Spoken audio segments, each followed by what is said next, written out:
James is here. It was vocabulary we were on about. Let's reassure you there. We're going to start, James, with the Obama declaration that he is in favour of same-sex marriage.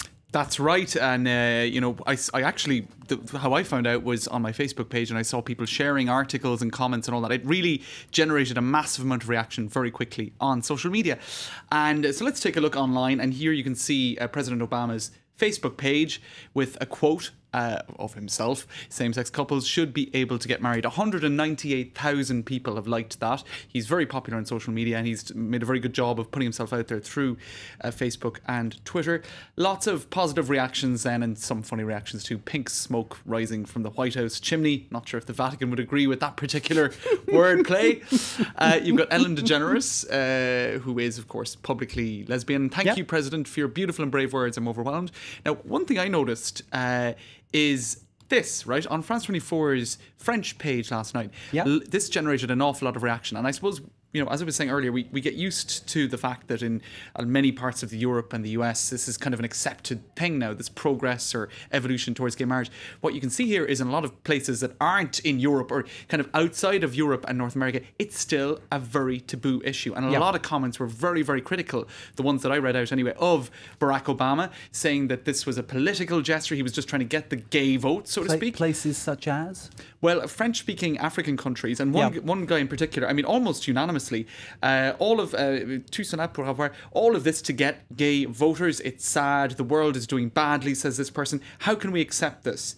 And he says that gay people are so ashamed when they kiss each other that they don't do it in public. So he's kind of pointing, you know, I suppose, saying that this is not something that... It's not a shame. Most of them are scared of being hit, aren't they? Well, that's probably true. I mean, that's the issue, isn't it? Yeah. And very socially, much more socially conservative countries. So they were, I mean, what I saw on the France 24 comment board was kind of just a lot of opposition to this kind of... It's very interesting how we as a news organisation sit across these two aspects of the world in many ways, because obviously we're based in the West, but we have a lot of interest from people in Africa and the Middle East as well, and those states, and we're getting different views all the time, which is something that is great for us, because we can really take the temperature of people, what people are saying across the world. And what you usually see in French-speaking African countries is an awful lot of support for Barack Obama, a lot of pride of the fact that he has African origins, but here people saying that he's gone too far, that this is not how they want to see Obama taking the US. Look at Fox News back in his own backyard, back in the US, Fox Nation.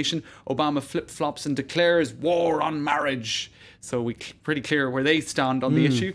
And then, I probably shouldn't show that headline, but Gawker, very left-leaning. Well, you can show it because, you know, I think we can accept that word. This is a divide, you know, it's a very emotive issue.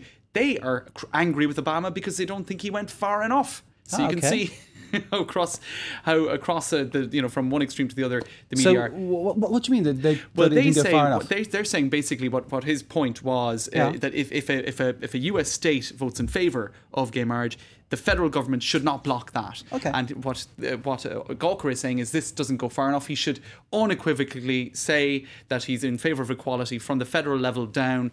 No ifs, no buts. So they're saying that he was sort of a little bit diplomatic in how he worded it, but it was still a massive big deal. It is such a difficult issue because for some people it becomes a moral and religious thing. For others, it's purely simply about equality. And I can see both sides of it, really. But it's the blind prejudice that I dislike completely, because you can't. That's unacceptable today. Absolutely.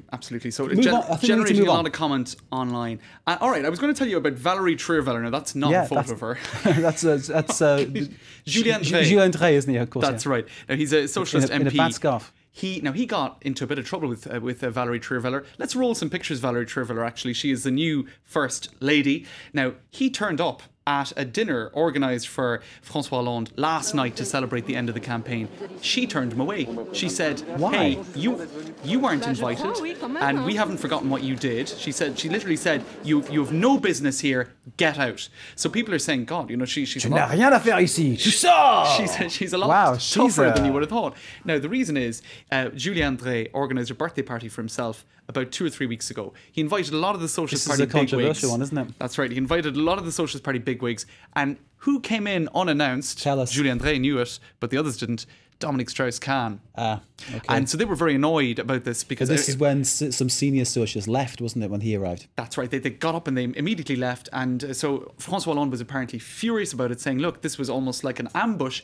And a couple of weeks ahead of an election, it could have created a massive scandal. Indeed. So Valérie Trierweiler said, you have no business here, get out. So Valérie Trierweiler, not just stand by your man, but put on the gloves and fight on his behalf. Well done, girl. You go, girl. James, thank you very much indeed. James Cretan with Media Watch. Stay with us. We have so much more to come here from live from Paris from now till midnight.